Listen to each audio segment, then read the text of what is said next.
Hi everybody, I hope you're all well and getting through these dark days.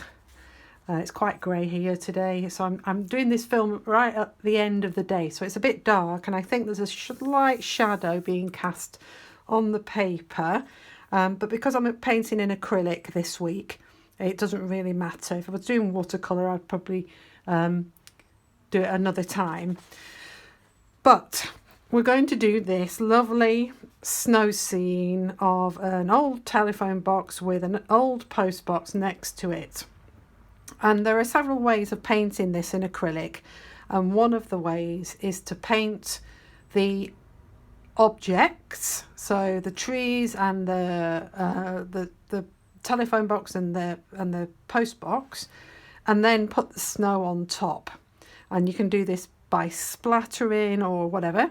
And the other way of doing it is just to simply paint the whole thing as it is. So it's up to you, but what I'm going to do is I'm going to paint the structure in the image and then I'm going to put the snow on top. Okay, so I've got here a piece of acrylic paper. Now my acrylic paper is like a creamy colour, but don't let that put you off. It might help with the final picture. It's about A4 in size and I've taped it down onto a board. You can use whatever you've got, a canvas, acrylic paper, an old piece of board. You know, it's up to you what you paint onto with acrylic. It's very forgiving. Just make sure that your surface is prepared. So if you're painting onto a board, apply a layer of white acrylic or a primer to the surface before you paint. And then I've got a series of brushes, all different sizes, some square, some round, some pointed. You may need a detailed brush as well, depending on how detailed you want your work. But I'm just going to use these for now. And then I've got a paper plate with Payne's Grey. I'll write the names on here. So what's good about a paper plate is you can write on it. White, it's just titanium white. This is cadmium red. And this is ultramarine blue. This is viridian green and a little bit of burnt umber, but my burnt umber is quite red because it's cheap. Okay, most of my paints that I'm using for these demonstrations are cheap paints, just because that's what I've got with me. If I was doing a painting that I was going to sell or put in an exhibition or whatever, then I would probably use some better quality paints. It's good to know that with acrylic, the cheaper you go, the more black is in the paint. So the more black will be in this burnt umber, green, blue, red. And what happens then is that when you mix colours, you end up with sort of slightly dull looking mixes. So the better quality the paint, the more original pigment is in it, and therefore the mixing will be much richer and give you the colours that you want. So for example, with if you wanted to make an orange and you took a bit of cadmium red and cadmium yellow from a student range or a budget range paint, you'd end up with a burnt orange. It's almost like a darker orange. Whereas if it was from a very well-known branded paint that was made for the job, you know, like Winsor & Newton or something like that, then you would end up with a much brighter orange. So just be aware of that. I have a wide variety of paints in my cupboard from all ages. I've got some paints that are like 20 years old, paints that I've been given that I can't identify, because some that are in foreign languages. So, you know, it's just trial and error really. And then you find the acrylic paint that you enjoy the most, and then you pretty much stick to that paint for most of your jobs. It's like a trusted But you know, that may be that you like the student range is the best, you know, so who's to say what's good and what's bad. Some paints that are cheaper obviously suffer from moulding. They might discolour in light long term. I'm talking about long term, this is. So that is a consideration, especially if you're selling work. Okay, so what I'm going to do is I'm just going to take a small brush and I'm going to deal with the background. So the background is basically just a load of trees. There are walls here, and you can choose how much of that detail you put in. But if you mix up a bit of red, you need to mix up quite a lot of this colour because you're going to use it to cover almost half of the painting. So take up a big blob of red, and we're going to knock it back because it's a sort of reddy purple colour. So I'm adding in the ultramarine, and that will darken it and turn it into a purple. Now, the thing is with my paints as well, is that a lot of them are very dry. You know, they may have been opened 2 years ago and then I haven't used them since, and as a result they start to dry out on you a bit. If that's the case, you'll have lots of lumps in your paint. This is acrylic paint again. So if that's the case, you don't have to throw it away. Just add some water and give it a mix and it should come back to life. If it doesn't, and you've still got big thick lumps in your paint, then that does mean that you're going to have to throw it away. This is with acrylic. With watercolour you don't have to do that. Watercolour can go hard and you can still revitalise it. You just add water and it'll last forever. So don't throw that away. However, it's very different with acrylic.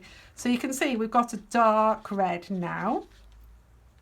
And what I'm going to do now is I'm going to take a big chunk of this Payne's Grey, which is separated a bit. That's the liquid that's come out of the top, very top of the tube, and it's where it's just been sat for a while and the various elements in the paint tube have started to separate. And in the same way, you just need to give it a good old mix.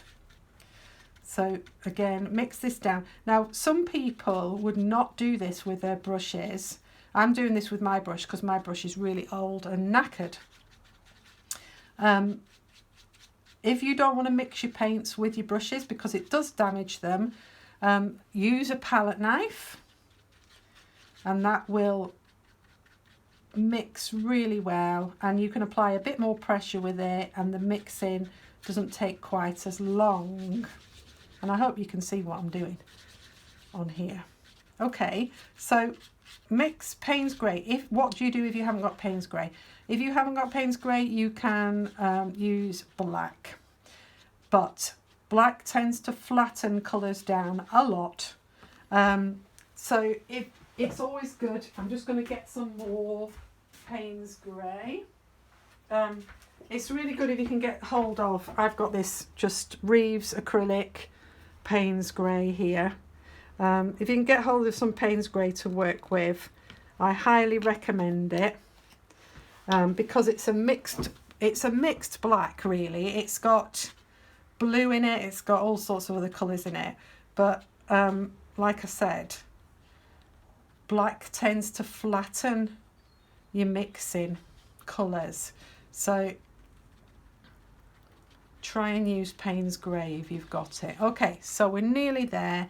You can see it's still a little bit lumpy, but we're nearly at the colour that I'm after, which is this sort of off purpley browny colour that we've got there. Okay, so we're going to apply this now, and we need to apply it around our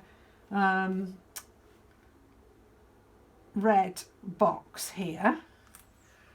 So I'm just going to put this down, and we don't need to worry about making mistakes because this is acrylic, we can always paint over our mistakes, whereas with watercolour we haven't got a chance. So I'm just going to apply this on here, and I'm going to apply quite a lot of it.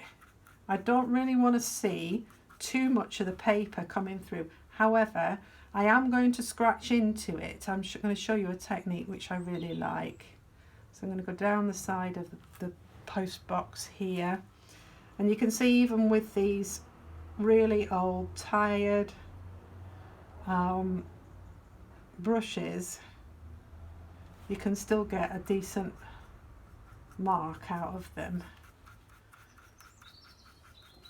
Okay, so when I've gone round my foam box here, which I'll show you in a minute. Ooh.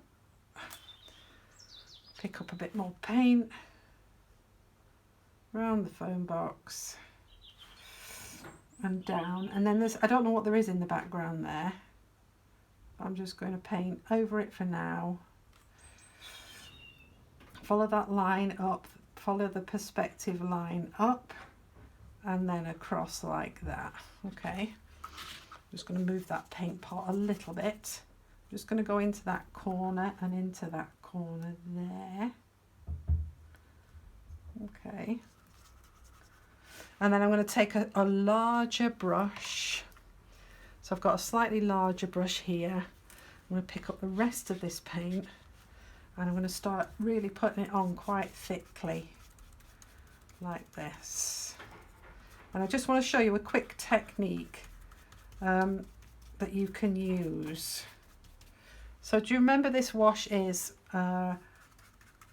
blue, ultramarine blue, cadmium red. If you've got alizarin crimson, you can use that, and Payne's grey.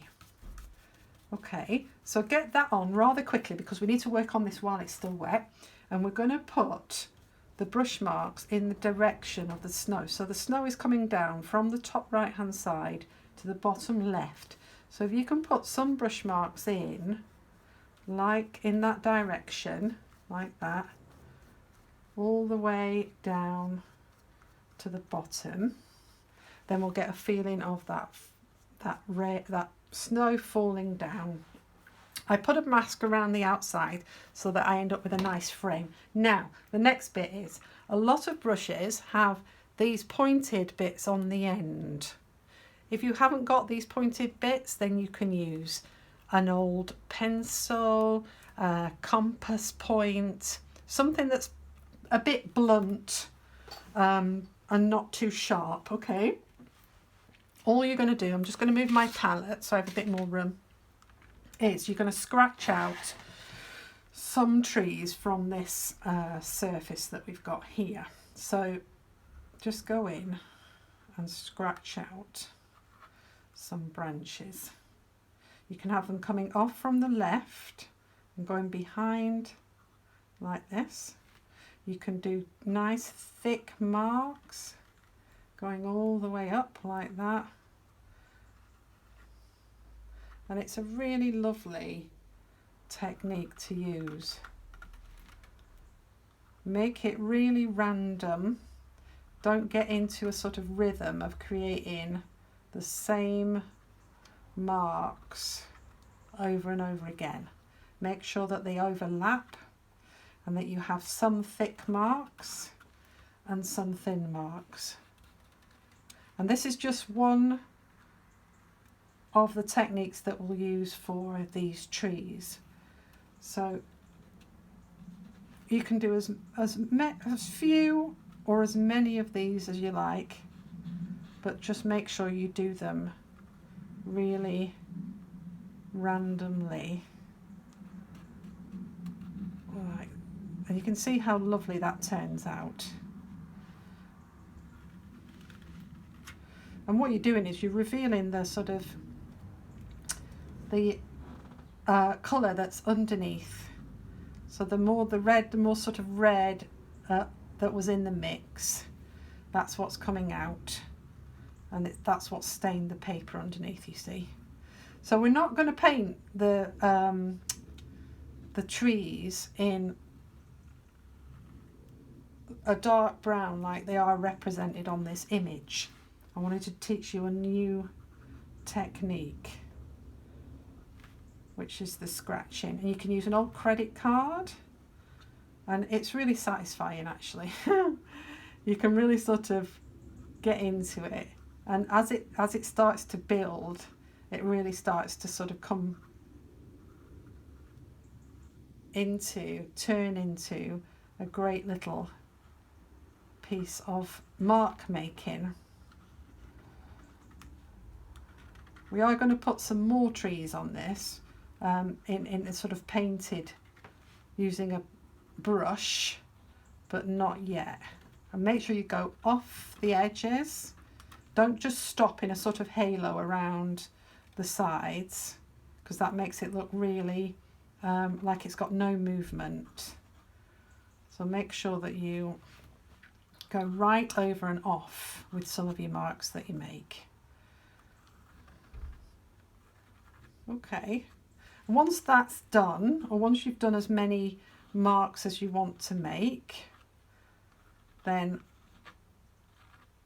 you can leave that to dry. Okay, so there are walls there and things like that, so you can make extra marks with those, but what we'll do is we'll paint those back in. All right, don't worry about this because you can paint over it. The next section will be to do the same colour but inside here, because obviously it's however, no, I don't think that is. The bit on the left, this bit here, is the back of the phone box, so that isn't transparent. This bit, however, is, so it would need a little bit of this paint in this area here. Okay, so just clean off the edge of your brush so that it doesn't go all over your hands, and then pick up that fine brush again, and we're just going to take a small amount of that paint and hope that it hasn't dried out on you. You can use a spritz bottle just to spritz the top of your acrylic paints to keep them moist, or you can cover them in cling film, or you can put your paint in pots so that it doesn't dry out at all.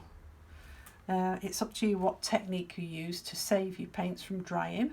I've just picked up a small brush there, but it's got a split in it, so I'm going to use a different one. Just because we're working in a small area here, I need to use a small brush, and I just need to be precise, or well, fairly precise. I mean, it doesn't have to be massively, and you can either choose to paint over the cross beams, or you can paint around them, so you're negative painting these shapes in. Okay, there is an element of perspective coming through where the lines are going up that direction as they come down the telephone box. Doesn't need to be, oh, and that's wrong. Can you see? I've just put that on the snowy bit. You only need to do it down to here. Okay, we'll paint over those bits. All right, that's the only bit you need to do now. All right, and if you're really fussy, although you wouldn't necessarily see the marks through the windows, you could just put in a couple of scratches just for technique.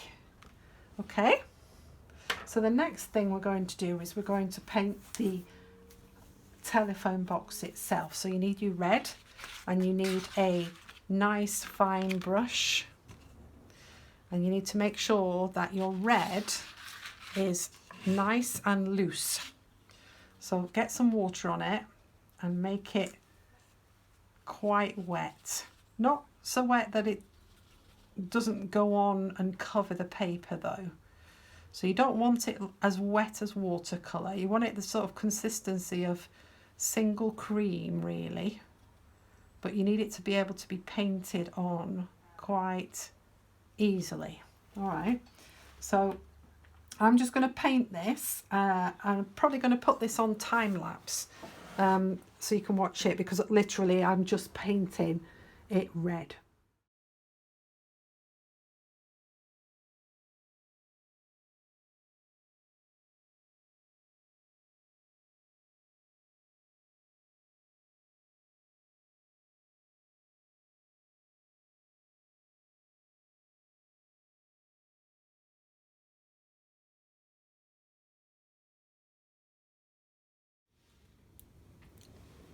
Okay, so there's the red. I used a cadmium red, this red here, for the post box and the telephone box. And then I've just used a sort of thin wash of this purple that we used on the background. Now, this is not quite dry, but I just wanted to show you what I would do next with the trees at the back. Just have a quick slurp of tea. And all I've got is a mix of burnt umber, and I've got a fine brush. Please don't use big, thick, chunky, round brushes like the, I mean, this is not a big one or anything, but it's got a thick edge on it. What you want is something that comes to a point. Please don't use your watercolour brushes either, because you'll ruin them. However, if you've got hundreds of cheap watercolour brushes and you've got some spare, then great. But certainly don't use sable brushes or anything like that to do detail work in acrylic. Make sure you buy yourself some fine acrylic brushes. And all we're going to do is we're just going to paint in some trees coming from the back. You can do this in burnt umber alone, or you can do it in that purple colour. You can do it in a bit of burnt umber mixed with a bit of black to darken it up. And again, nice fine light hand. Start with your brush on the main trunk, press, and then as you come towards the end of the branch, start lifting your brush vertical so that you get a thinner edge. I'll do that a few times so that you can see what I'm doing. So start where the branch is, press, and then as you come away, lift your brush vertically, and then you'll get a finer edge. Okay, so keep doing that, repeat that, and make sure that you get a lot of different thicknesses in there. You can also work this in layers, so if you put some of these painted branches in, and then you can scratch again into your work, but obviously because it's dry you just need to be a bit more careful. Don't rip your paper. You could scratch some, paint some, scratch some, paint some, and so on and so forth until you're happy with what you've got. Okay, so I'm going to do a big thick one here, and then I'm going to change colour and go in with some slightly darker paint. Make sure your paint is nice and fluid, but don't have too much on your brush so that it leaves big blobs. We don't want branches that are fat and then thin and then fat. You want them nice and even and coming towards a point at the end. Paint off the edge of your paper again. Right, I'm just going to darken that. I'm just going to use the excess Payne's grey that was on this, and I'm just going to mix that into that brown there, just so that we have some darker branches and tree trunks. And you can have some just sort of coming out from within the foliage. You don't have to start at the bottom the entire time. You can just have them looking like they're coming through from behind, and just build up that layering of those branches until it just has a little bit more interest in that background. I mean, it's not really about the background, it's about the phone box, isn't it? The subject is the phone box, so you know, you don't have to put a great deal of effort into this surface, but it is an interesting surface, and it's a challenge to get it to look like what it does on the image that I've sent you. So, and everything is learning, so you know, you might use this technique again another time. So the next phase of that bit is to actually use some white. So take some white and mix it into any of those colours that you've mixed up for the background. So you can do sort of pale purples, pale browns, all those sort of colours. We just want a bit of white in it because you can see it's quite powerful. And we're going to repeat the exercise. So we're just going to start somewhere, anywhere, and just paint in some white branches. And these are ones that will look like they've got snow on them. Okay, so repeat that.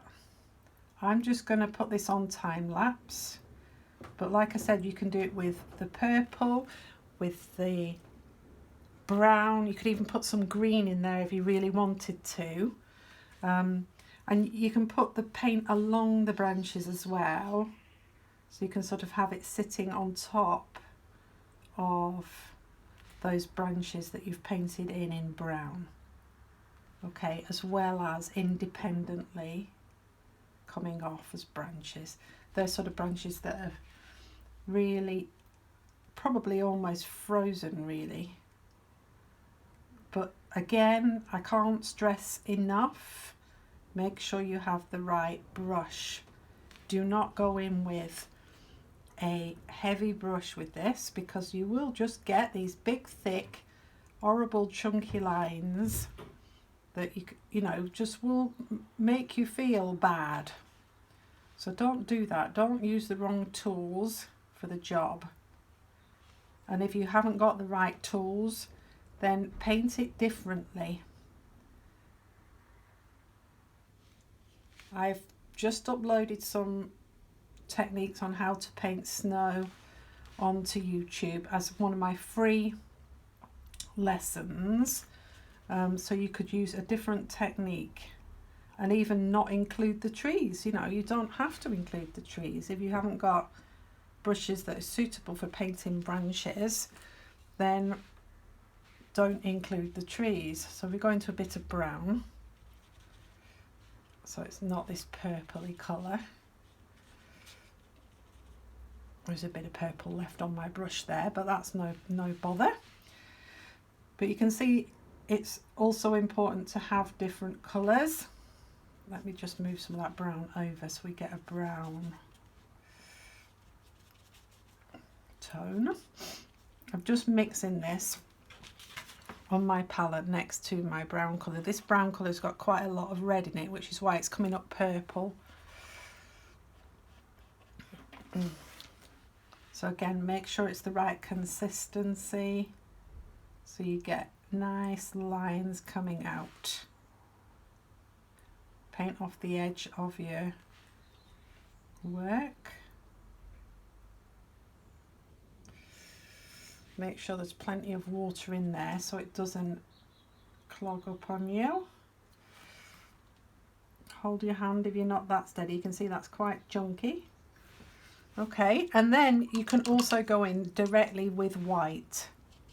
So clean your brush off really well, wipe it off on a rag, pick up some white.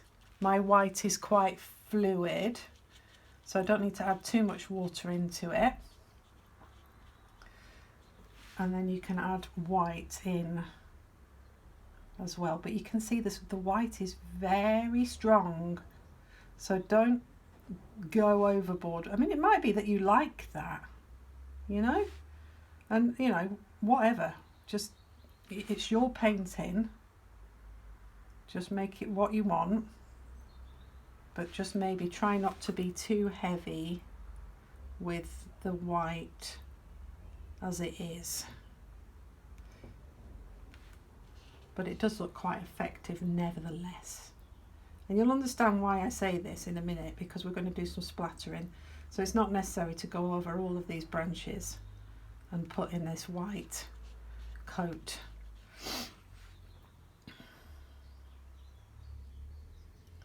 But light hand, practice beforehand on a sheet of paper, and you know, get your technique right before you go in and mess it up. Okay, so with this white as well, oops, I didn't wash my brush off properly. Now let's see. Yeah, we're going to put some white onto the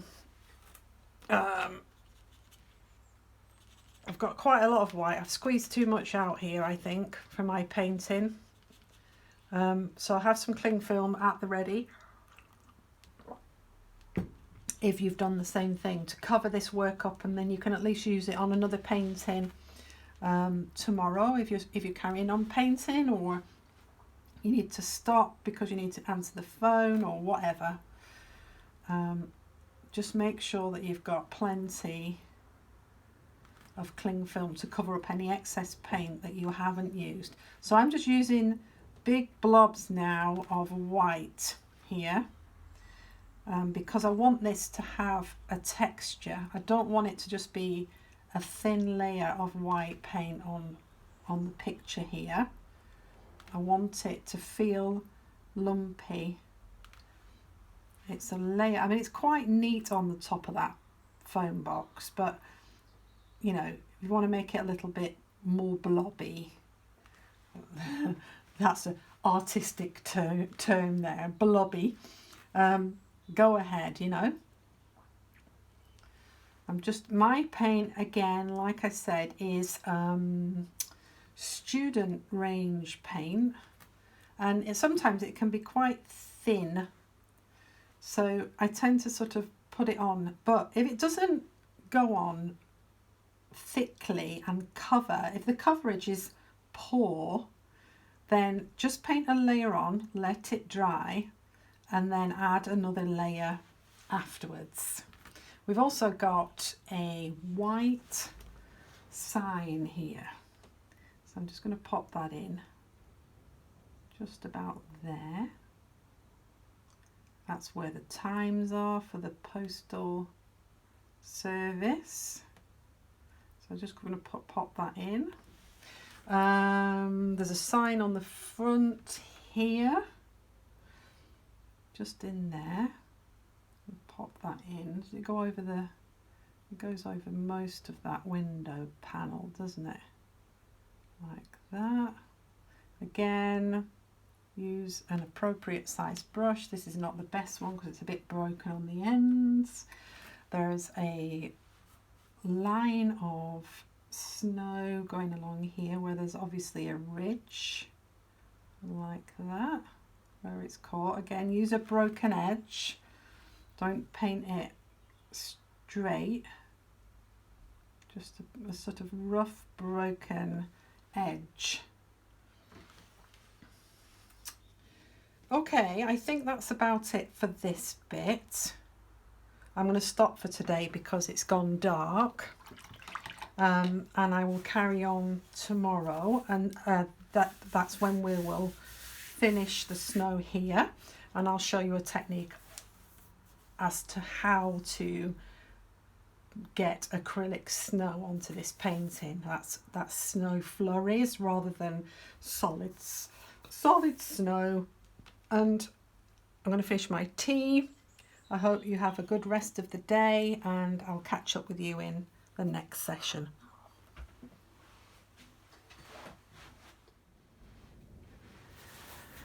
Right, so the next thing to do, just to refresh, we've painted the foam box in cadmium red. We mixed a dark purple colour using cadmium red and Payne's grey, or black if you haven't got Payne's grey, to do the background, and then we scratched into it using our scratchy tool, whatever you could find, and then we mixed up some brown burnt umber and put some trees in. We also mixed up a pale version of the purple, mixing a little bit of white into the purple mix for some lighter branches. We mixed up a white to put some white on, and we mixed up a darker brown for some darker branches. Then painted that brown, the post, and then used some titanium white to put some snow on our phone box. And now it's all dry because it's the next day. I've still got it all stuck down. So what I'm going to do next is I'm going to put the snow on the ground. Okay, so I'm going to take a large brush and some clean water, which I didn't prepare, but you never mind. Okay, hope you're all well today. It's getting cold. I've got oil-fired radiator in here, which helps. But I think most of it goes out through the roof because I've got a corrugated roof anyway.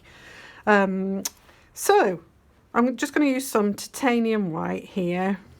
This is acrylic, and I'm just going to slosh this on quite thick. And you can see my brush is a bit dirty. I think it's picking up some paint from underneath. So just get that on. One of the reasons why I'm putting it quite thick on this paper is because it's the paper's cream coloured. So we need to sort of get that covered up as best we can. My paint is really cheap. I get this from the white, is what I'm saying, is I get it from the Works, and it's like £1.99 a tube.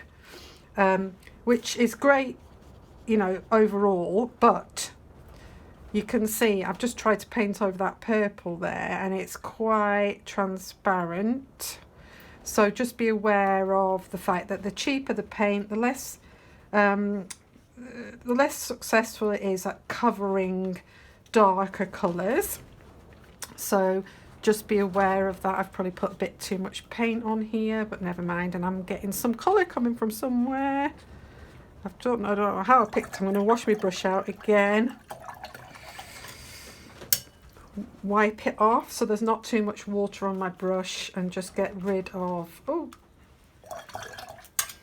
let me try and... The beauty of acrylic before it dries is that you can just give it a wipe off. You can do that much more successfully with oil paint, and obviously long term oil paint stays wet, so you can wipe oil paint off and on for weeks. If you've got a small area to paint in, then take up a smaller brush and just carefully paint down those edges. Now this is an old post, so it doesn't matter if it's a little bit wobbly on the sides. Oops. But just be careful with the sides on your phone box. Okay, so really you could add more to cover areas up, and maybe put a little bit of thick paint on the bottom around the base of... The fun thing about acrylic paint is that you should put it on thickly. Do not, you know, it's not really supposed to be used like, even though people do use it quite thin, it's not really supposed to be used like watercolour. It's a paint that has got body to it, and so thinning it down isn't really the thing that you're supposed to do. It's supposed to be used beautifully thick to give you some texture, and especially in the foreground where, you know, near to you where you'd be able to see more clearly, you should have thicker. So as it goes away from you, so the paint up here should be thinner, so you can just sort of smooth it out. And when that's what I mean by thinner, just smooth it out a bit as it goes off away from you. But then as it comes forward towards you, so the stuff that's in the foreground should be really meaty. Get some thick, lovely... You could even put this on with a palette knife, even if you haven't had experience of a palette knife, because this area is pretty much solid white, so you can get away with it. Okay, so the other thing to say about snow is it isn't white, right? So you really need to put in some gradients of, or tonal ranges of colour.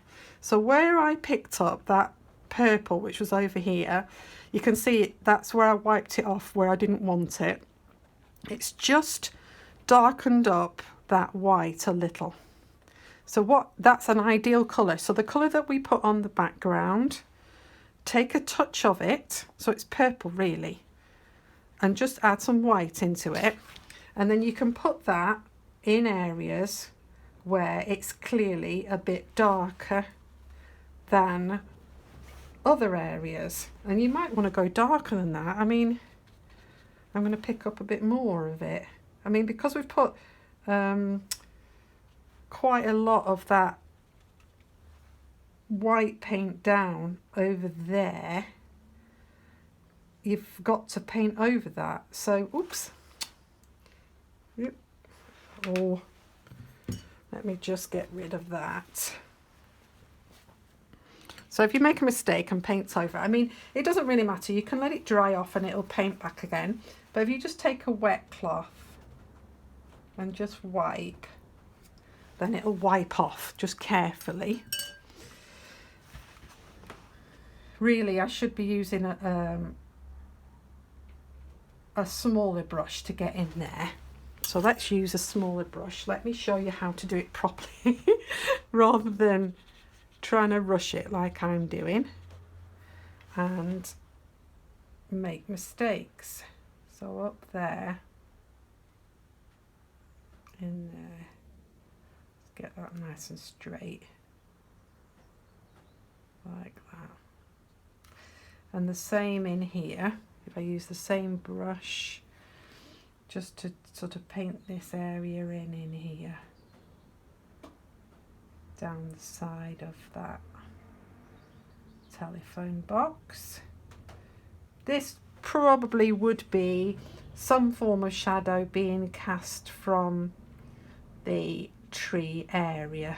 Okay, so now we can go back in and put some shadow in using the bigger brushes.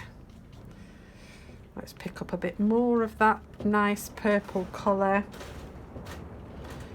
and just get it in. And you can bring the snow up and into that, and it doesn't have to be a straight line. You could see that it's broken. It's a broken line on that, in that area. And just sort of dot it about, have it coming down, blend it into the foreground, in around the base of the foam box. The snow, the white paint you've put down is very liquid underneath, which gives you the opportunity to blend, and you can blend as much or as little as you want to, and you can make various shapes. You know, you can go into sort of curvy shapes, you can do dabs like I'm doing here. You know, have a bit of fun with laying this tonal colour down on the snow, and you can see it makes a big difference with regard to the aesthetics of the snow. So, and there's no reason why you couldn't put other colours in there. Why not a little bit, a tiny bit of brown in there, you know? We could put it up here maybe, just to make it a little bit more interesting, you know?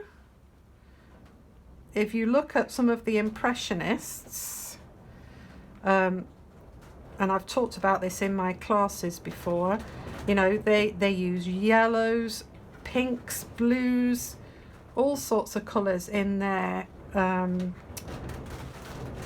snow paintings. So you can see it's hardly any white that they're using. Okay, so right, okay, while you're there, I want you to take up a small brush and use some of that. I mean, you can take it off your brush. Can you see I'm just taking it off my brush? So rather than washing it out in the water pot, I'm just going to take a bit of that colour off the brush here and off the palette, and I'm just going to use it a bit on. Now be careful because you've got wet paint here. I nearly put my arm in it there.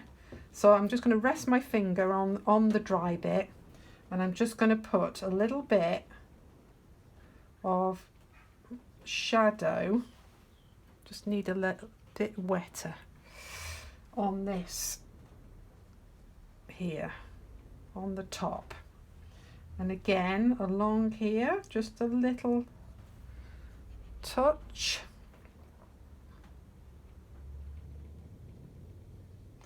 There, a bit there, not much, a bit there, like that. It just gives that snow resting on top of the foam box and the post box a little bit more body than what it has just being white. Okay, so just while I'm here, I've got this small brush ready. I'm just going to take up a little bit of that brown, and this is just burnt umber. I'm just going to paint over my post because it's got a bit lost in the snow. So I'm just going to take the burnt umber and a fine brush, and I'm just going to paint over the post again, especially where it's not touching the snow. And there's also a little bit of a green, it depends on how your printer copies this picture, but there is a little bit of green on it as well. So I'm just taking a bit of Viridian, I don't know whether you can see this, bit of Viridian, and I'm just going to put a touch of green in it. Just mix it so it mixes with the wet burnt umber that's underneath there. If you prefer to use a different green than what I'm using, then please do. Okay, the other thing you can do, I've just dripped on there, can you see? Acrylic painting is much more messy than watercolour. Okay, so another thing you can do is recover this red again. So if it's a bit thin, and you know, like it is here, then you can do a second coat. The other thing I need to do as well is just to take some of that white again and go in here, because what you can see through these sections here is snow. Okay, so just carefully go in. You don't want the snow to be perfectly white because you're seeing it through a window, but it's certainly not this grey colour that I've got here. And if you've got a better brush than me, my brush is a bit bust up, you might have a better chance of actually painting that. Let me just see if I can find a better brush that's not quite so broken. So it's a thing when you use your brushes a lot, is they tend to get a bit beaten up. So you can see that the angle comes down here on this one. So just put a bit of snow in there, and it needs to go in this section too, like that. Just there. All right, and that bit there is a bit pale, so I'm going to take a little bit of that purple colour again. I'm just going to put a little bit more in here, just a touch more. That's probably a bit dark. I'm just going to thin it down a bit, and when I say thin it down, I'm just adding water. Still a bit dark. Just a bit of water, so it's almost behaving like watercolour here, because we just want a layer really, like that. And this one, for some reason, oh, that's my sign, right? So I don't want to darken that one up. And if you want to sort of go over these bits and make those darker, then you can. That would be dark in there because it's the back of the post box, so you can't see through that bit, so that's why it's dark. Same again here, that's where the phone would be. That's if you've still got a phone in your post box. A lot of them don't have. Our post box has been all sorts of things. It's been a temporary library. It was going to be a sort of container for our defibrillator, but that didn't happen. Okay, right, while I'm here, I want to put in the hole, and I've realised that I haven't put the snow on the hole there. So I'm going to put the hole in first, like that. Just very rough.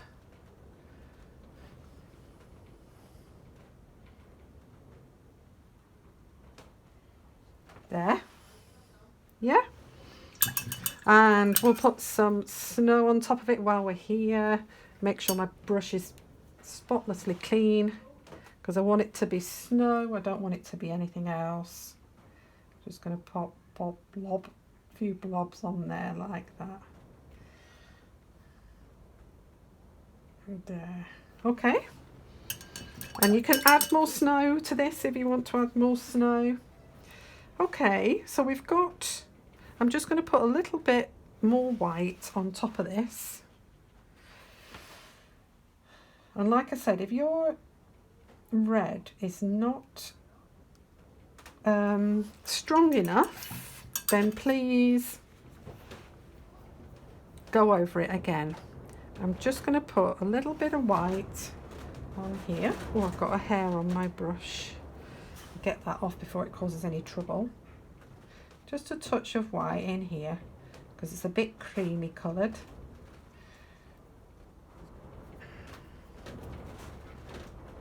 And I'm going to try and write the word telephone in it, but there's no way I would attempt that with paint, not on this scale anyway. So what I'm going to do is I'm going to dry that off, and then I'm going to probably just do it in a little bit of pencil or a bit of pen, one of the two.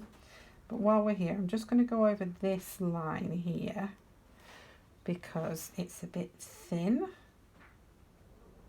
There. So another layer makes all the difference. Oops. If you've got a wobbly hand like me, terrible. My recommendation when painting lines, straight lines, is to actually paint them horizontally. So if you didn't stick your work down like I've done, you could actually move the picture so it's landscape and paint across. It's easier to paint across than it is to paint vertically with your lines. Okay, one more thing. I'm just going to put a little shadow. I'm going to use a bit of that purple mix and a bit of brown. And I just need to put a little shadow just here where the base of the post hits the snow. Okay. And I think, oh, I know. I'm going to use a little bit of red and a bit of that purple again. I'm just going to darken the red up slightly. I just took the cadmium red and the purple mix that we used. I've got excess left from yesterday. That was just covered in cling film, and it lasted overnight, so that's good. If you've got stay wet palettes, then that's a good thing to use rather than throwing it away. Or if you've got tubs to put your paint in, that's also useful. And if it's covered in cling film, it will last about 2 or 3 days. In a tub, an airtight tub, it should last for a few weeks. There we go. Yeah, that's better. And I think I'll put, because I've got that shadow, so it's just a slightly darker version of the cadmium yellow, cadmium red. I'm just going to put a little bit of that in here. Just a touch here and there, just to add some form to the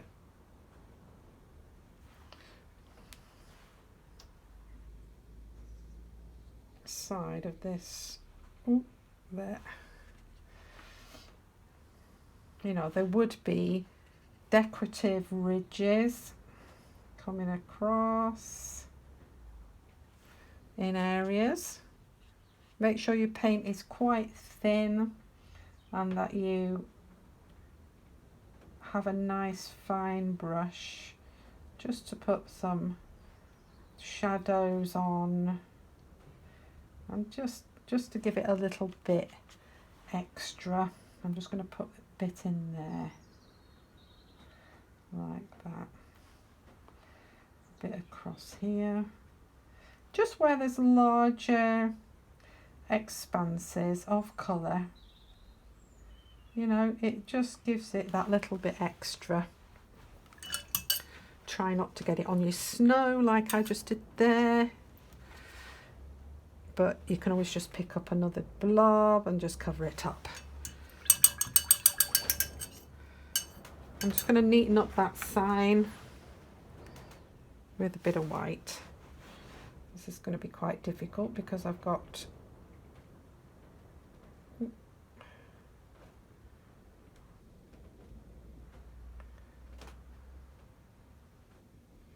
there we go. Now, have we got any? I think it needs to be a little bit more lumpy behind here. So if you put some lumpy bits in, some white and some not so white, like that, just to give it a little bit more form. I thought that line was a bit straight, you know, like that. That's better.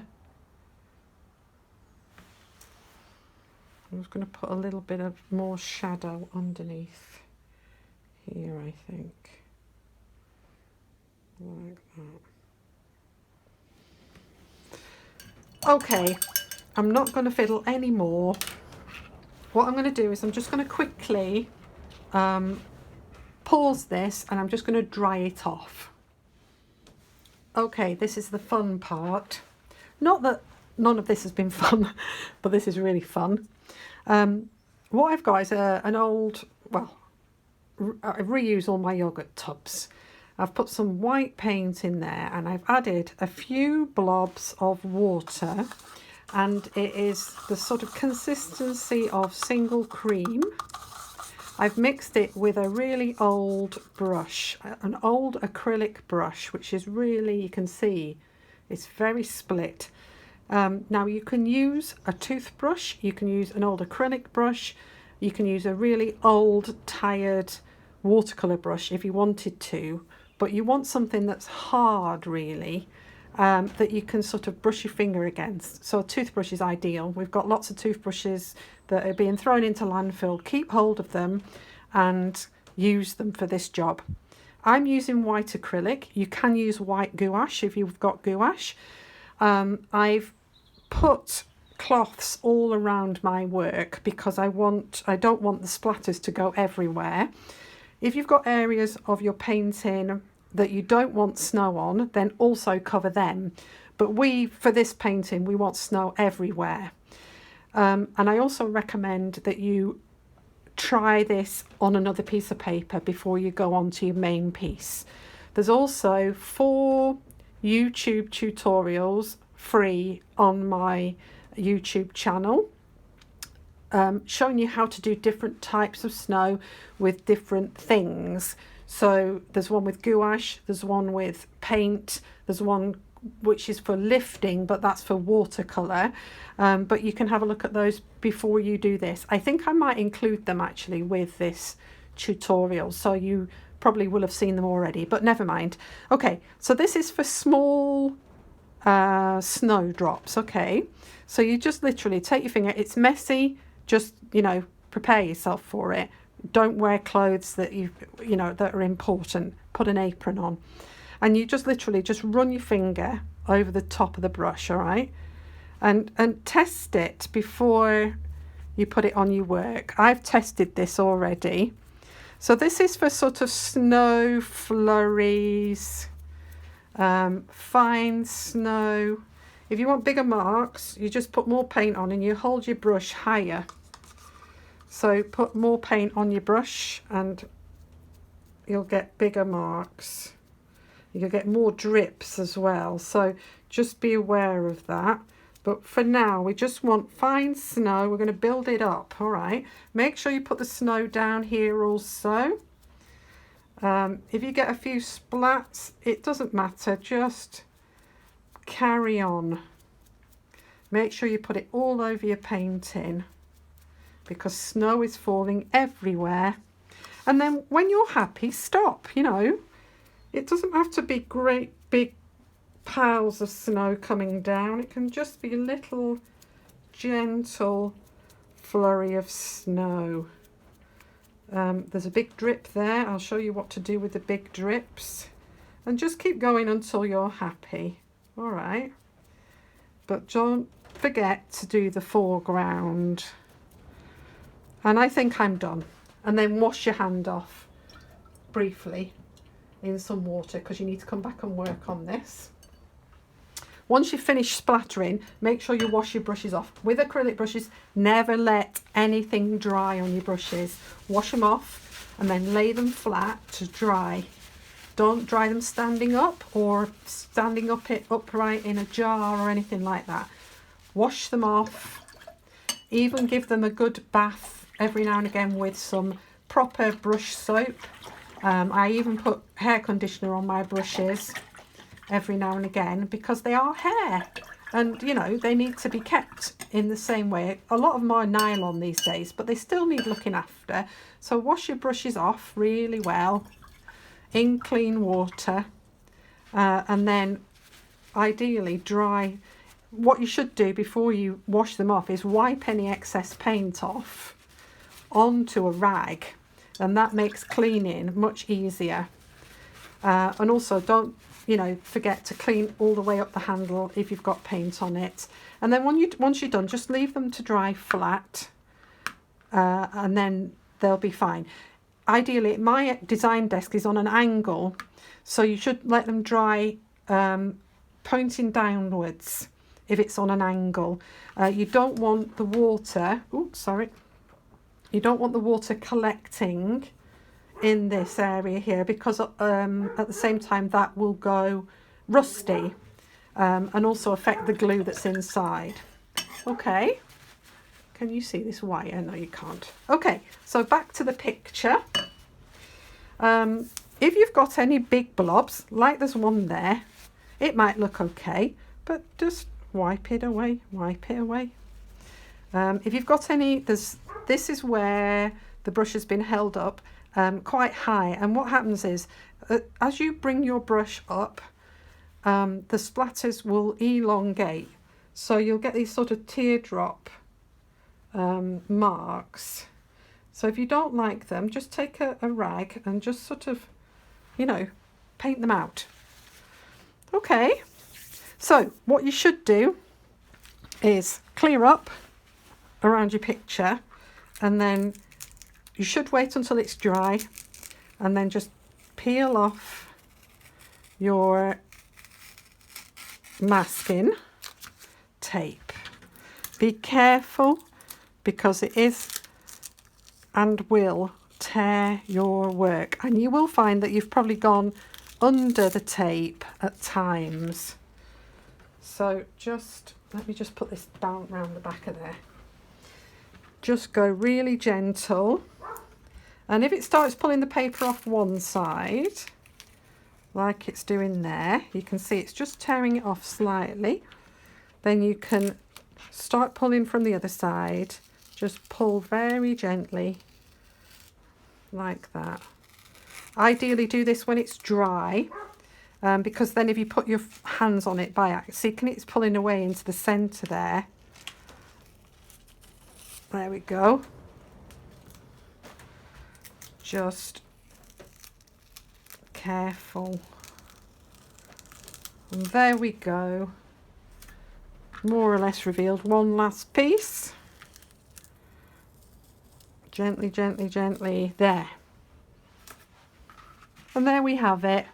I'll just zoom in a little bit so you can see see the picture close up, I just move it downwards. You can see how effective, I mean, how effective is that snow? It just looks brilliant, doesn't it? So fun to do. If you've had fun doing this splattering method, then you can easily just take any painting, any old painting that you've got, and it can be watercolour or acrylic, whatever, and just splatter on top of it, and then suddenly it just becomes a snow scene. We did one a few years back of a sheep in a field, and we used it for a winter winter card, and we just splattered on top of it, and it's so effective. Okay. Oh, the last thing I didn't do, and I should really do this while it's dry, is to put the lettering in. And I don't want to dry this with a hairdryer, because what happens with the dots is that it will spread the dots. So I'm just going to try and do this really carefully. Let me see, where can I put my finger? There. Just put in.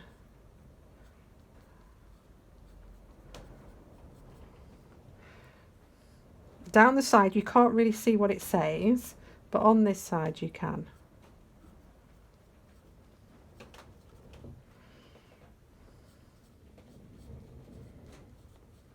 There we go.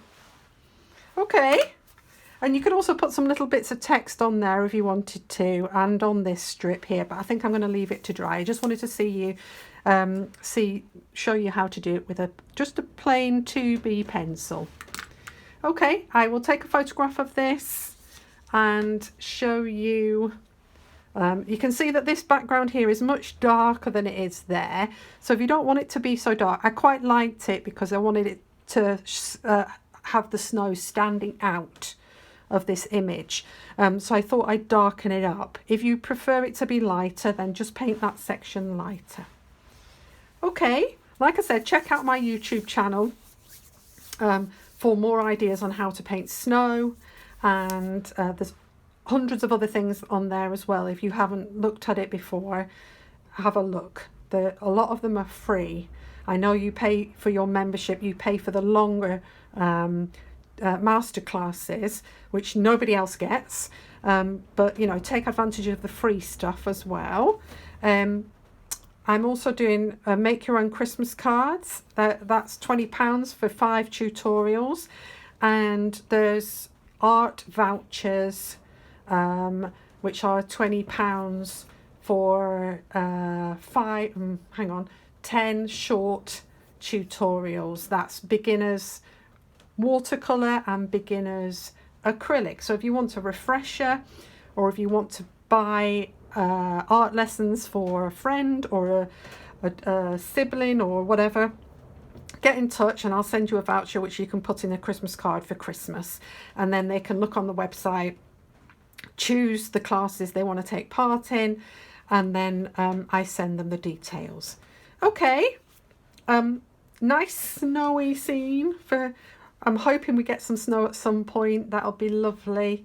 Especially because we'll be able to get out and sledge and run around in the snow. That'll be so nice, especially seeing as we're not able to celebrate Christmas in the way that we're used to.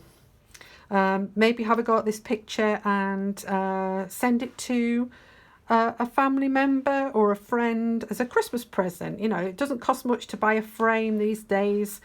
You know, even if you don't want to buy a frame, you can buy mounts. That's what I do a lot. I just buy a mount from Wilko or the market. They're only a couple of pounds. Put it in the mount, put it in a hardback envelope, and then they can frame it so that you're not sending frames through the post. They're a lot heavier and they cost much more money. It's a much easier way to send an image. And don't forget to sign your work.